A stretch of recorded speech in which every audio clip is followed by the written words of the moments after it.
I want to stop caring so much what people think about me. What's my official diagnosis? You're not crazy. It started with me really stepping into this unknown place with all of my hidden vulnerability that I was holding so close for so many years and really testing the waters by starting to say, I don't know why I care so much what people say, think about me. Now, I did go to a psychologist once and I vomited. And it's the first time I actually got help, professional help. And this was when I had money to pay for it.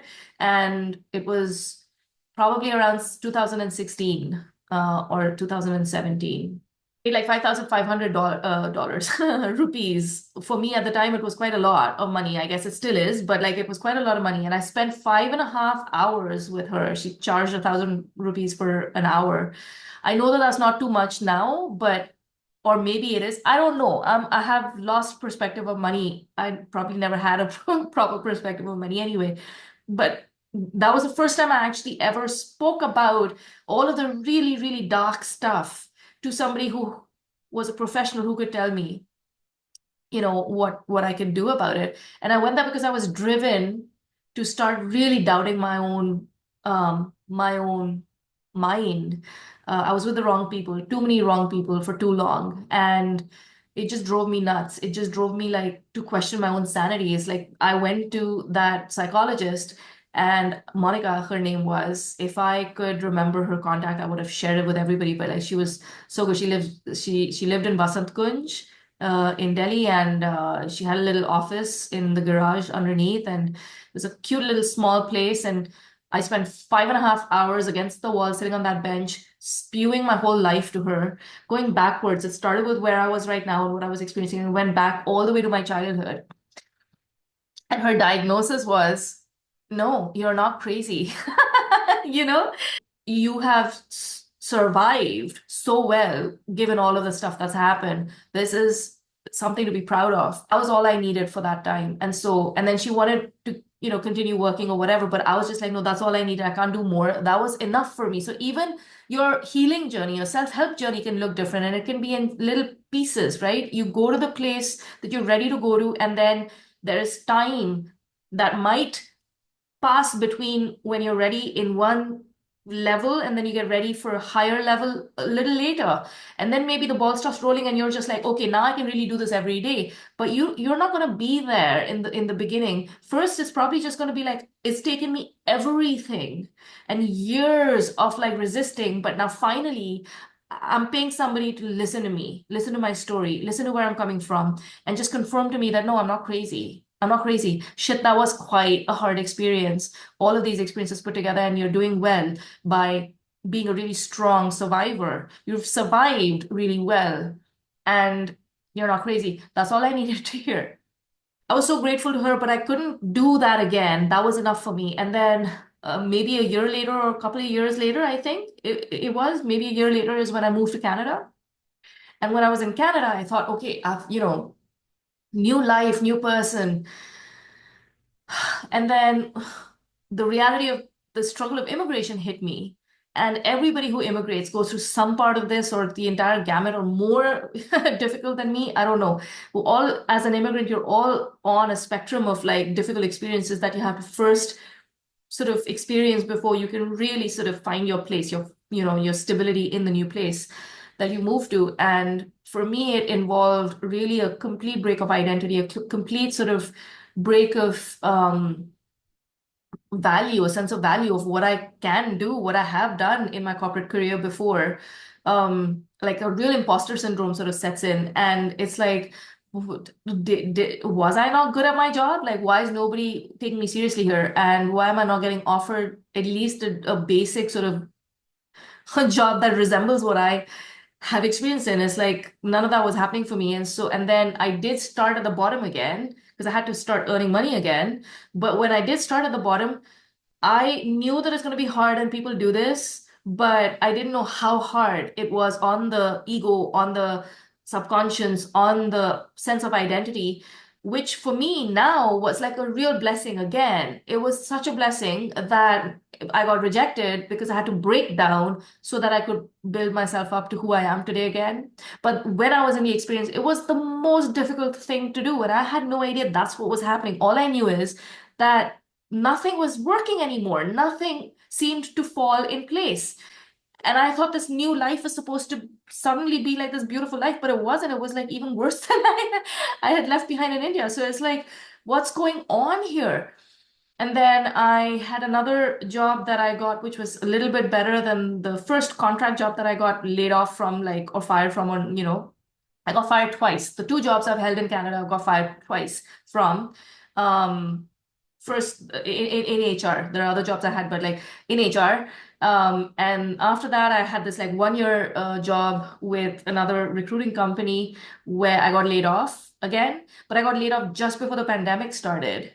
And my parents were in Vancouver visiting me for the first time, and I didn't tell them that I got laid off while they were enjoying being in their daughter's new place in Canada, going out and exploring the city or whatnot. I would put on my, like in the movies, fuck, I did that. Like, I would put on my office clothes and walk out the door and take the SkyTrain all the way downtown to a friend's house who had an art studio, and I would stay in the art studio all day and come back in the evening and pretend that I'd gone to work that day. And I did that till they left back for India. I think it was like at least about a week and a half or 2 weeks of them being here and me needing to navigate that space. I did that. Me, this apparent celebrity from India. And all of it has to do with insecurity and shame and low self-worth and all of those things, right? So I've had to overcome a lot of those pieces about me. Because, not only was I pretending that I didn't get laid off, I started lying to other people about the reason why I got laid off. Because right after that, the pandemic happened. And then instead of telling people that I got laid off, which felt like really the biggest shame piece I could have, now lots of people were getting laid off. So I was like, yeah, I mean, I got laid off. And now people would just assume that it was because of the pandemic. So it was like one of those escapes for me, with collective shame rather than a personal shame. And then after a while, I started saying that, the pandemic happened, I got laid off. The order flipped for me. And then I had to be very, very deliberate and intentional about flipping the order back to what the honest truth was. I got laid off and it had nothing to do with the pandemic. And I could say that for the first time only after months of having been coached and months of having really dealt with some of my broken parts that I was reclaiming, that I was healing, that I was giving compassion to and love to, and looking within myself and saying, okay, all right, we did that, we experienced it. Who are we today? And it took a long time to get there. But once I was there, then it was one more layer of, and just one more layer built over one another to get to a place where I was like embodying who I wanted to be as a human, not as some person who other people know has achieved this or done that or been seen here. None of that. Just as a human who, if nobody ever knew again, I would know, and I would be so fucking proud and happy that I am this person. That's the journey I've been on. And for me to see that video right now, God, like, I don't know how long I've been talking, but for me to see that video right now just makes me so proud of what I've done for myself and the struggles I've been able to put in the past, and the transformation I've been able to achieve for myself and all of the stuff that went into it. To be honest, the last 3 or 4 years have been very, very transformational. But my journey to try and figure out, when I left my parents' house after university, um, I was craving deeply a mentor or a guide or a support system or somebody who can guide me, who could see me, who could see my struggle and see my opportunity and help me, guide me to make good decisions and to be able to work out some of the stuff that was just in me, the hurt, the injustice, just work it out and become this person. And I never found that person. But I realize now that I was that person for me all the time. And today I have become that person that I visualized myself needing but I was always moving towards that person from the very beginning. And all of you, all of us have that life journey. We have to figure out what it is for ourselves. We have to allow ourselves to really become honest with ourselves and not try and be somebody else or their path or their journey. You have a unique life journey that you are in the middle of in your life.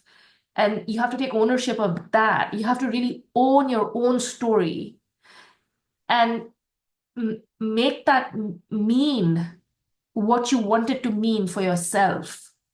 You get to choose, you get to decide. It's your life. And if somebody's trained you to think that you don't have control over your life, that's part of your life lesson is how do you get that control back? It's quite wonderful once you can allow yourself to do that. And then you get past all of the hurdles because they literally don't exist anymore. Even if they show up, they don't even feel like hurdles anymore because you're not going to entertain that anymore. And yes, when you're a child, it doesn't seem like it's possible because it isn't probably possible. I mean, I'm going to be living in my parents' house. And so how they treat me is going to be something I'm going to have to live with.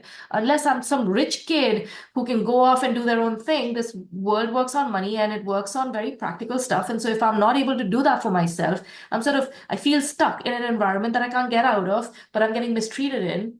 There is going to be some sort of belief system, some sort of relationship to life that gets created in that process inside you that may not necessarily be true for the rest of your life, but you have to do the conscious work of going back inside you and healing that part that's sort of broken from the beginning, but doesn't need to be broken anymore because life does change. Life will change. Life has changed.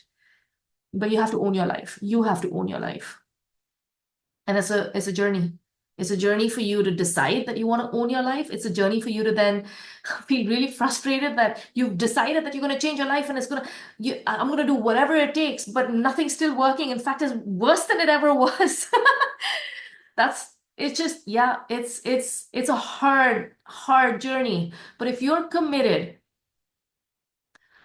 to yourself, at the end of the day, you will get there. Whatever that journey looks like for you, you will find it because you are guided by your inner self. And that inner self, that inner wisdom is going to always prevail if you allow it.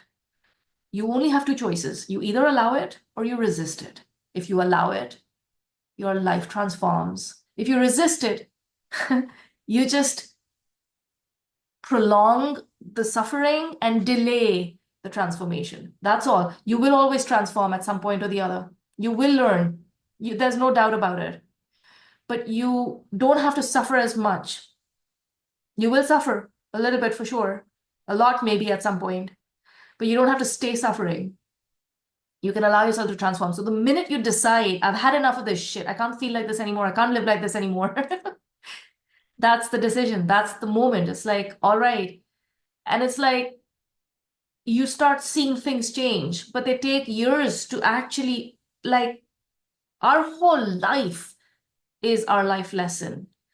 And so just because I'm here today and I feel so fine about like all of the stuff that's happened before because I am who I am today and nothing can get to me like that again ever because I've become a whole different person and I feel compassion. I have no anger to it. I have no nothing. I'm so grateful for that experience because it's made me who I am.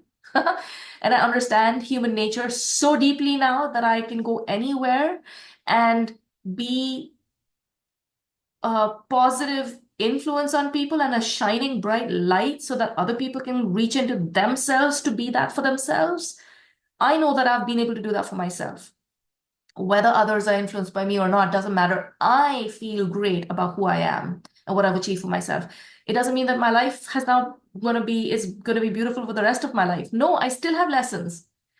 It's always going to be lessons, but the lessons now that I learn are going to feel fun, are going to feel less daunting, less painful, because I've done this first level, this first journey of allowing myself to at least accept all of me, the good, the bad, the ugly. And that's the main first step. You have to really come to terms with who you really are. Once you do that, then you start finding deeper layers of who you really are and what you're capable of and what you can do in this planet. That's next, but not first. First is get really fucking honest with yourself. How do I actually feel about myself? How do I actually feel about life? What do I actually think about these things, these people, these experiences, these opportunities? What is my state of mind right now? My state of emotions right now? My state of consciousness right now? Why? Why do I feel like this? Why is it making me feel like this? Why is that making me feel like this? How do I really want to feel? How do I really want to feel about myself? How do I really want to feel about my family, my parents, my community? How do I really want to feel full stop, regardless of what it is that I'm trying to feel about? How do I want to feel? I don't want to feel sick. I don't want to feel pain. I don't want to feel anger. I don't want to feel violence. I don't want to feel victimized. I don't want to feel aggression. I don't want to feel irritated. I don't want to feel frustrated. I don't want to feel helpless. Whatever it is, all I don't want to feel this shit anymore. What do I want to feel? I want to feel empowered. I want to feel possibility. I want to feel optimistic, encouraged, positive, um, alive, joy, happiness, fun, community, connection, love. I want to feel all the good stuff. That's the moment. Well, I say moment, but it's not a moment, it's a process. But there is definitely a moment where at least, I know there's a moment, and and that moment will happen again and again and again till you finally surrender. But there is definitely a first moment where you're like, I cannot do this anymore. I can't live like this anymore. And that's when you start to change. And then you might find yourself doing a lot of the same things, and you're like, oh God, I really can't do this anymore. And then you start to change more. But it has to be you taking ownership of your own life experience, period. Karen's asked me to do a reaction video. I think I've given a sermon instead of just a reaction. So I don't know what she's gonna do with this, but happy editing, Karen.